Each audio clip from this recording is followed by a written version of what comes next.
Okay, that kind of idea. So, before we start, let's see, maybe without the plate if you're extra talented at this point. Okay, and hopefully by tomorrow for sure without your plate, right? Right? Okay. All right, sine of 30 degrees.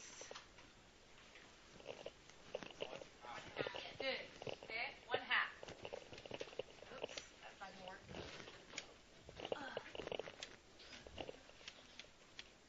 And it's okay if you have to do a little scratch work. Okay, what about tangent of pi over 6?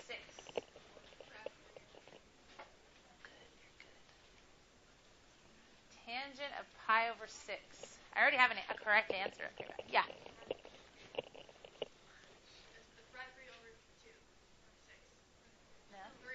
Over 3. Good.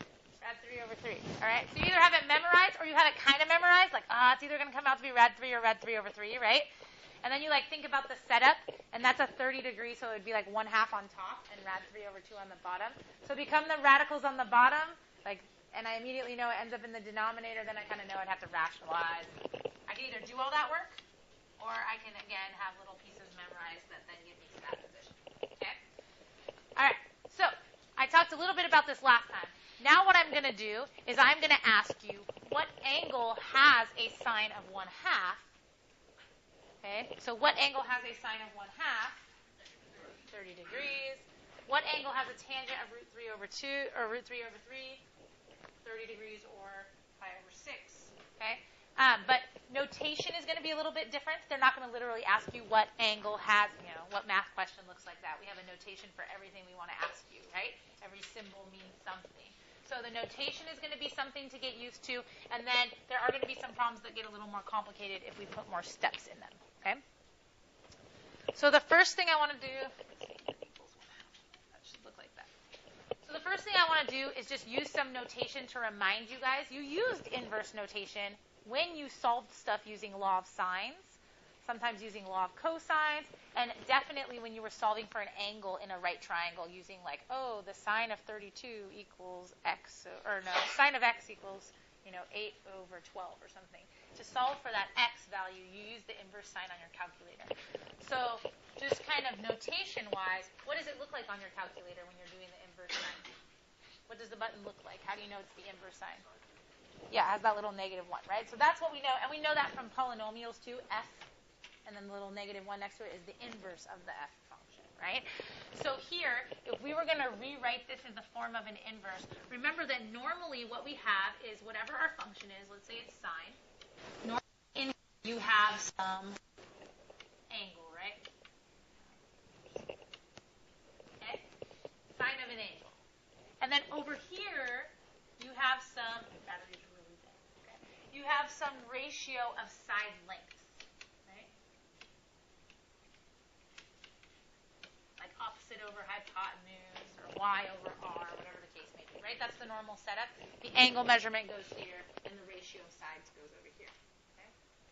So when you're going to do an inverse, if we look at this, this means that right now, y represents an angle measurement, and x represents some ratio of the sides. But when we write this with an inverse, what's the input in the inverse? So in this case, it would be x, and then the output becomes y. And this means that when we do the inverse, the setup looks a little bit different, right? So in a trig function, the input was an angle. So you type sine on your calculator, then you put an angle in, right? You press enter, and whatever decimal it's giving you is they divided out some ratio of side lengths. It's y over r, x over r, something like that. When you do the inverse, what would you have to type into the calculator? Yeah, the ratio of the side lengths, right? Here the input would be the ratio of the sides, and what you get as an answer is your angle. So I want you guys to recognize that if somebody asks you a question that says, what is the sine of 60, your answer is something like root 3 over 2, the ratio of the sides, right? But if somebody says, what's the inverse sine of, you would expect something like root 3 over 2 to be given in the problem here, expecting you to give the answer of 60. So what I'm trying to get you guys to recognize right now is when are you telling them a side length versus when are you telling them an angle, so you understand what to expect as you go through each problem. Okay? All right, so here if we rewrote this, somebody raise your hand and tell me how I can rewrite this using inverse notation. What's it going to look like? If the sine of 30 equals 1/2, what is that going to look like? Can you tell? Good. So the inverse sine or sine inverse of 1/2 equals 30 degrees. Okay. All right. Last one that we have over here, -4/3 equals the tangent of x. Somebody give me how I can write this in an inverse form, Julia.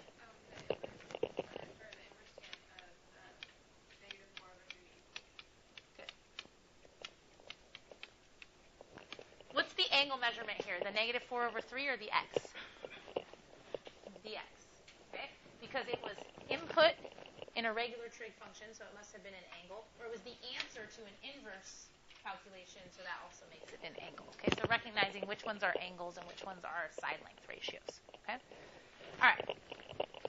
We're not going to do the try this because we basically did it.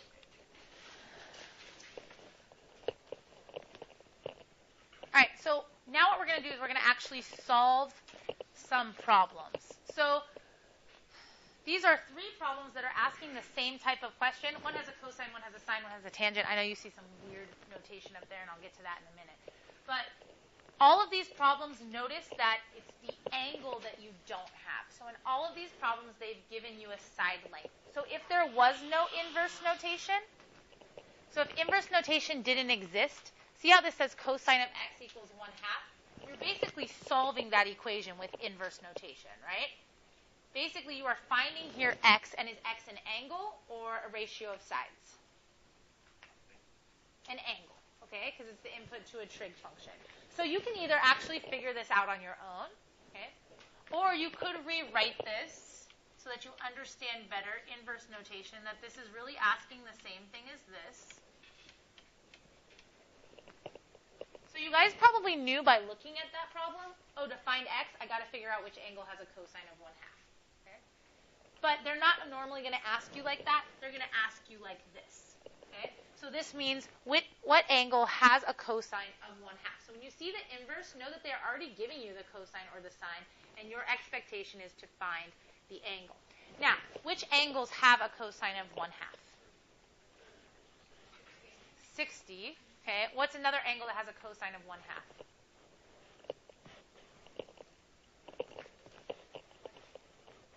Okay, so if you add 360 to it, 420. Okay, so 60 or 420. There's another one, though, too, in a different position.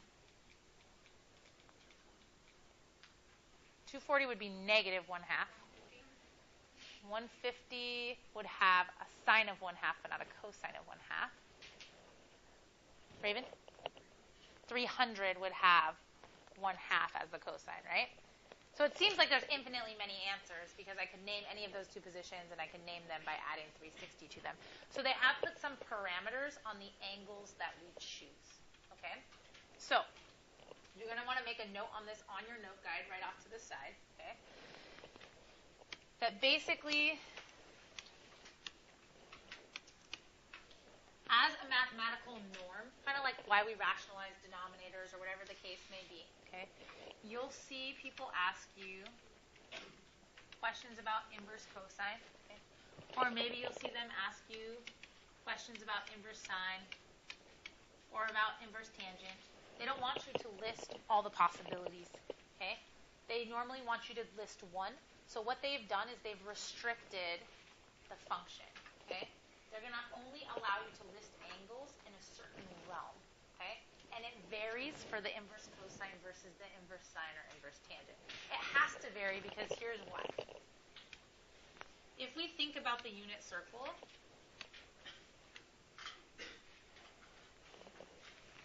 the angles that have the same sign would either be angles in quadrant 1 or quadrant 2, right? So an angle right here has the same sign as the angle right here, right? Because they're both positive and they're the same distance. So I don't want to use like quadrant 1 and quadrant 2 to pick my angles. because those all have the same sign. I have to be able to get both positive y values and negative y values for my sign. So when I think about quadrant 3 and quadrant 4, both of them have the same values because they're both negative y values, right? So if I want to restrict your answers, I want you to be able to pick positive or negative. That means if I use quadrant 1, I have to also allow you to use either quadrant 4 or quadrant 3, or same thing, if I use quadrant 2, you have to be able to use quadrant 4 or quadrant 3 with it, okay? So that you can get both positive or negative values. But I don't want you to repeat anything, so I don't want to let you use quadrant 1 and quadrant 2 because I don't want you to list two answers for me that have the same sign. I only want you to list one, okay? So what they chose, and again, a little bit arbitrary, just like the reason why sine has to do with the y-coordinate, because they decided that we would use the central angles in that standard position around the unit circle. They chose quadrant 1. And then my only guess for the rationale here is that if you chose quadrant 1, I don't then want to choose quadrant 3 because then I have to tell you like, oh, you're choosing an angle from here to here or then from here to here. And that's like a lot to say. I just want like one cohesive strip of angles for you to choose from. So they also said you could choose from quadrant 4. But this is how they restrict it. So they basically say anytime you answer an inverse sine or an inverse tangent question, the angle that you give as your answer needs to be between 90 and negative 90. So this is going to annoy you guys a little bit because if I ask you what has an inverse sine of negative 1/2 and you decide, oh, it's right here at 330, 330 is not technically the answer to this question. It is a coterminal angle with the answer to the question. But the answer to the question is actually negative 30 degrees because of the way that they list the restriction right here. Okay? Or in radians, this means that your answer is between negative pi over 2 and positive pi over 2. Okay? And as we go through some problems, I'll show you a little bit more and you'll get more familiar with it. That's for all inverse sine and inverse tangent calculations. Okay, so for cosine, we can't use those same quadrants because the problem is quadrants 1 and 4 have the same cosine, right? So what if I wanted the angle that has a cosine of negative 1/2? I would never be able to find it if I was restricted to these quadrants because the angles with negative cosine values are in quadrants 2 and 3. So they had to make some different restrictions for cosine considering that it's the x-coordinate and not the y-coordinate. But they used the same idea that they want one quadrant that has positive x's and one quadrant that has negative x's that you can choose from, but not the other ones so that you don't overlap and have double answers. So in this case, they also chose quadrant 1, so there's all your positive cosine values. Okay? So which quadrants would have negative cosine values? 2 and 3. So then my choice is either if I choose to use 1, I can use it with 2, or I can use it with 3. Luckily, I don't know, in my opinion, they chose the easier one, so that it's just like all connected right here. So for cosine, we choose between 0 and 180 degrees. So every inverse cosine question that you answer, you're going to select an angle from 0 to 180 degrees, or in radians, your answer is going to be 0 to pi. Now, there are times that we do answer with all the possibilities, usually when we're like solving an equation or something like that, and we'll get to that later in our next trig unit, okay? Is this okay with everybody? So this is going to avoid you giving me like the 100 million different answers. And like when you put in inverse sine of 0.5 or 1/2 on your calculator, it tells you 30 degrees. It doesn't tell you 30 degrees and 150 degrees and every multiple of that of 360. It doesn't say that.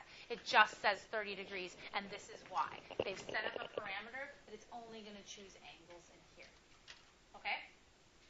So we have to know that parameter when we're solving this problem. So to go back to the problem we were solving, the inverse cosine of 1/2. So you guys gave me a lot of angles that had a cosine of 1/2, but now we know that to be consistent and to come up with the same answer, we're only going to pick, since it's an inverse cosine, what's our limitations? Our angle has to be between 0 and 180. So we're only picking in that top half of the circle. So which angle that's between 0 and 180 has a cosine of 1/2? 60, okay? So we could say that x is 60 degrees, or we could give that answer in radians. Okay? If I want you to give an answer in radians, I'll be specific. If I don't specify, you can give it in either.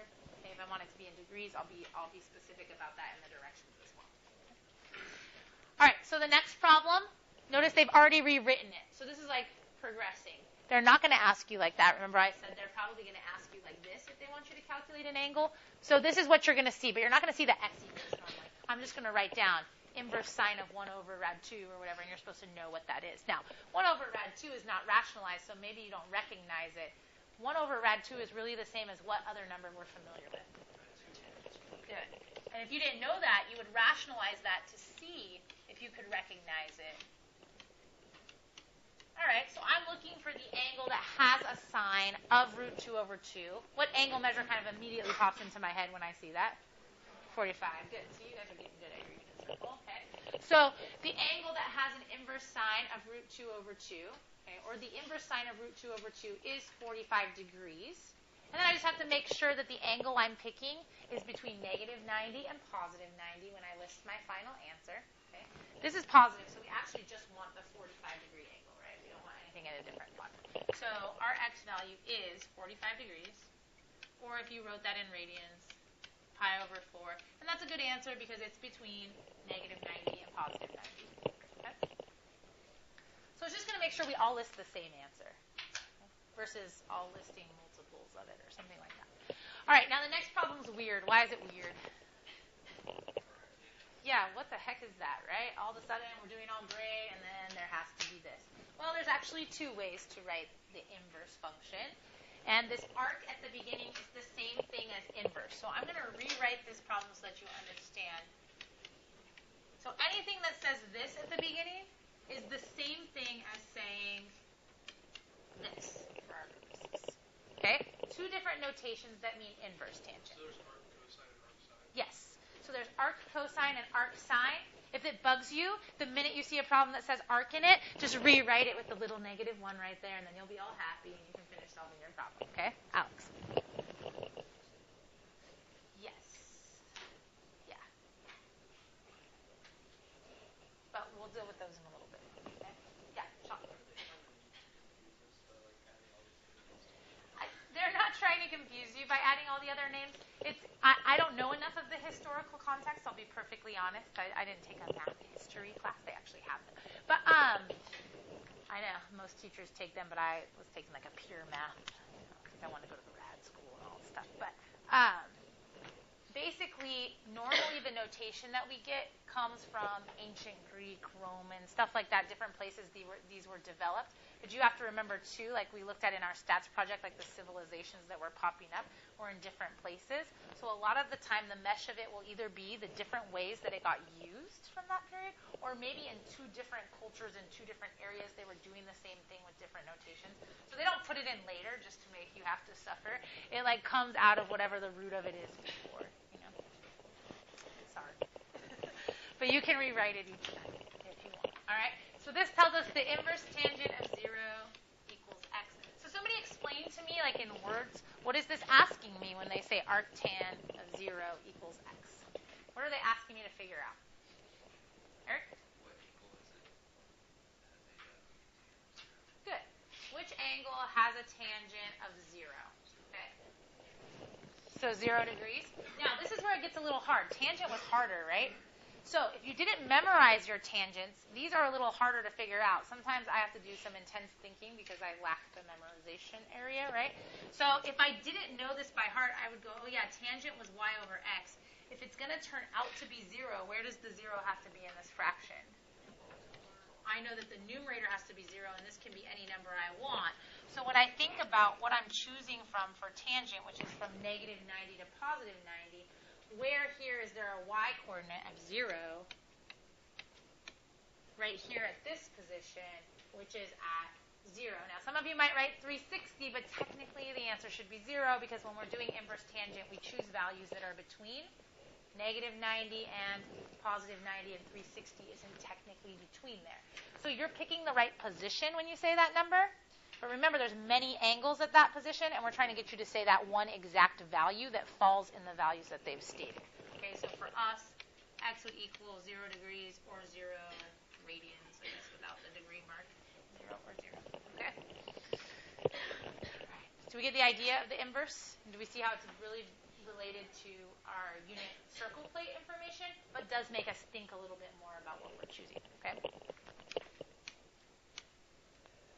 All right. So to make it even harder, we can do combination calculations of these different things, okay? I'm actually going to start with part B. Why don't I like part A as much? Does anybody have any idea? Okay, so first of all, it's not the same. So that creates a problem. And what else? It's a fraction, and that one's a fraction, but I like that fraction, even though it's uglier than this. Yeah, rad 2 over 2, I recognize it, right? I feel it. I know something about it. So we're actually going to do part B in two different ways. First of all, we're going to do the problem how we would do the problem. Kind of like order of operations, how you work your way from the inside of the parentheses out, right? Like if there's lots of sets of parentheses, you work to the inner to the outer. Are you going to tell me the faster way to do this? Well, I was just wondering. Yeah. Shush. Okay, so, and some people already know that, and that's fine. But I want the other people to see why. Yeah, totally.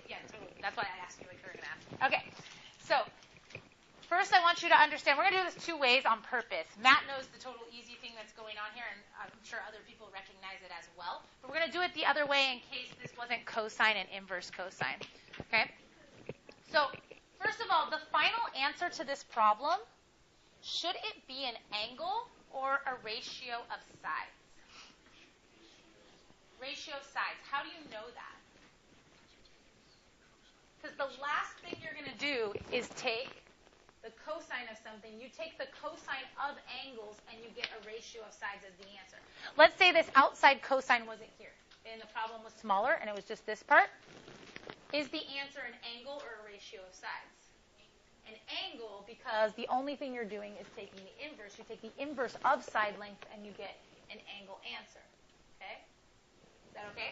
I'm just pointing that out because when you take a test, obviously a common error that I see, which is why I'm pointing this out, is that people don't understand the true meaning of inverse and just seeing cosine there. And I get like angle answers when I'm expecting side lengths. And so I'm just trying to get you guys to recognize when you're doing what. Okay? All right. So I get it. These are both cosines, so there is an easier way to do this. But when they're not both cosines, we got to know how to do it. So I'm going to work it through the problem one time as I would do if I knew nothing about how this worked. And then the second time we'll talk about how it could be much easier than that. Okay? So if I was working this out and didn't see any patterns here, I would just start from the inside and I would try and do this calculation. And then I would try to do the next calculation. If there was a million different sets of parentheses here, I would just work my way out till I got to the end of the problem. Okay? So first one, inverse cosine of root 2 over 2. 45. Okay? And I know if I'm taking the inverse that they're giving me a side length or ratio of sides, and I'm coming up with an angle. Okay? So this is going to be 45. That's the answer to the inverse cosine of root 2 over 2. Okay, 45 degrees. So then the next question has to do with the next step here. That's one step outward. What is the cosine of 45 degrees? 2 over 2. Okay. So again, I did a lot more work than I had to do, but I did it to show you the process of how to go through these problems. All right. So what was Matt telling me at the beginning that I told him to shush? I shushed him very rudely. I told him to stop. Yes, help. Yeah, this is the whole reason we learned the inverse cosine at the beginning, right? Because we were trying to solve these triangles, and we got equations like this, like the cosine of some angle equals 8 over 15. And I was trying desperately to figure out the angle, and then we learned, like, oh, we push this little button on our calculator, okay? And then it gives us the angle. Now we understand a little bit more about why that works, okay? And this was like taking the inverse cosine of both sides of this, and we talked about how that undoes the cosine. So yes, on a test, I wouldn't really expect to see any work for this problem. I understand you could just write root 2 over 2. And if you didn't see that because you were like in test-taking mode, I got to work from the inside out, and you did that work, well, you still get there. Just take one step longer. Okay? Are we all right with that? All right. So why does part A suck? We don't know it. So do we just stop? Yeah, it's not familiar. This isn't a unit circle value, so we shut down, we cry, and we bang our head on the desk, right? No. Okay, that's not what we do. There actually is a way for us to totally know. Now let me be clear. If I asked you this question without the tangent in front, totally not fair, okay? Not a fair question, because what would I be asking you if the tangent wasn't there? What is the angle that has a sine of 3 over 13? And that is not one of the values that we have a special relationship for, right? That would be an unfair question. Unless I give you a calculator, right? Then you just punch it in and you tell me the angle. But all of a sudden, putting the tangent in front of here makes it a fair question. Because I am no longer asking you for the angle. What am I asking you for now? Some ratio of the sides. You might not know the angles, but could you still know stuff about the sides that surround that angle? Let's go back to these problems. This is so much like one of these problems. Remember this problem? This is one of our answers. I gave you that point, and I asked you to find like the sine, the cosine, and the tangent at that position. How did we do that problem? Okay, we put them on the side of the triangle. First we got to this location, right? So 8, negative 15 told us 8, negative 15, something like this, right? And then we said that really told us this was 8 and this was negative 15. I still had no idea what that angle was, right? Estelle didn't ask you for the angle. What did she ask you to find? The sine of the angle or cosine of the angle or tangent of the angle. Could you find those other things? Okay. You would just fill in this other side length, right? And then you'd be able to find the sine, the cosine, and the tangent. This problem is this problem. If I change the numbers to 3, 13, okay? That's basically, well, not 3, 13. These would be different side lengths. But that's basically the idea. This is giving you, just like this gave you, a location and some side lengths, and you're never going to be able to figure out the angle without the help of the calculator, but you can figure out the tangent of the angle, okay? So let's see how we would do this. First of all, which quadrant is this angle in? Yeah? The first, well, good. So, because our inverse sine is restricted to which two quadrants? If we calculate inverse sine, we have to pick something between negative 90 and positive 90. So it's either in the first or it's in the fourth. But angles in the first quadrant have what kind of sine values? Positive. And angles in the fourth quadrant? Negative. So if this is positive, then my angle must be over here. Okay? Good? So here's my angle that I don't know, and I'm sad, but I'm not going to bang my head on the desk or cry because it's not going to affect my life right now. Okay? So there's my angle. Now, in this problem, I knew 8 and negative 15 because it was an ordered pair, and this was the x, and this was the y. Okay? In this problem, they're telling me the sine is 3 over 13, but we know some things about what the sine represents, what that ratio represents. They're saying 3 over 13. What should I be thinking in my head? Is it an ordered pair? Is it 3, 13? Is it x, y? No. What is it? Mincha? Okay, y over r. Okay. So this is y over r. Okay? So this is 3, and this is 13. Not as nice of numbers as 8 and 15, but can I figure out the missing side length? Yes. Do I need to? Yeah. Okay. Why do I know I need to figure out the missing side? Because I have to find the tangent. So by drawing this, you've done this, okay? You have found this angle. You don't know the exact measurement of the angle, but you've found its position and all the stuff happening around it. And now what you're going to do is you're going to take the tangent of that angle to answer their question. So the tangent of this angle is going to be y over x, or opposite over adjacent. So the tangent of the angle is going to be 3 over whatever this number is right here, okay? And I don't know what it is yet. Well, we're going to leave it in, because I'm going to ask you these questions without a calculator. So we're just going to make sure that we can do this. Oh, sorry, I took the square root. What is a perfect square? 4 red 10? About that. Okay. Okay. It's not a pretty number, but whatever. Stuff I know how to do from geometry. This is okay. I did the Pythagorean theorem. Right? But I'm slow, so it's okay. Okay. All right. I'm sorry. All right. Oh my gosh. All right. So I get 4 rad 10. I can't leave my final answer that way because I can't leave a radical in the denominator. So I'm going to multiply top and bottom by rad 10. All right, so my final answer is going to be 3 rad 10 over 40. Yeah, that's fine. Okay? So, if it's not a familiar ratio of sides, that means I don't have this like autopilot. I've seen it so many times that I know it. But I still have the ability to figure it out because it's very much related to all the things I've done in the past to build triangles and angles around them and things like that. Okay? All right. Are we feeling okay about inverses? Yes? Can I change the slide? All right. Why are you guys owing? So, okay, do these two problems. Okay, real quick before we are done here. All right. Part A. I didn't show a lot of work because a lot of it's done with knowledge of the unit circle, but I'll answer any questions that you guys have. So arc cosine of 1/2, remember, means inverse cosine of 1/2. An inverse is telling you they already know the cosine is 1/2. What is the angle? So the angle between 0 and 180 that has a cosine of 1/2 is 60. So 60 is the answer to that whole part right there. Okay? Then I have to find the sine of 60, and the sine of 60 is √3 over 2. Over here, my final answer is not an angle, because what's the last thing I'm going to do is I'm going to take an inverse trig function, which means I expect my answer to be a ratio of sides, because the last thing I'm doing is the inverse. Okay? Just a reminder to head over to the gym for the college commitment celebration during tutorial.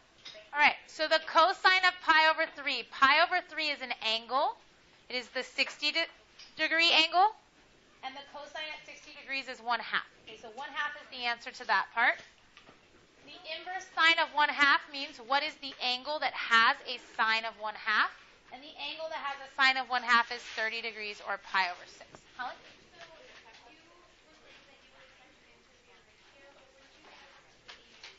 An angle, sorry. Yeah, I don't know if I said ratio. I didn't mean I expect my answer to be an angle. Yes. Okay?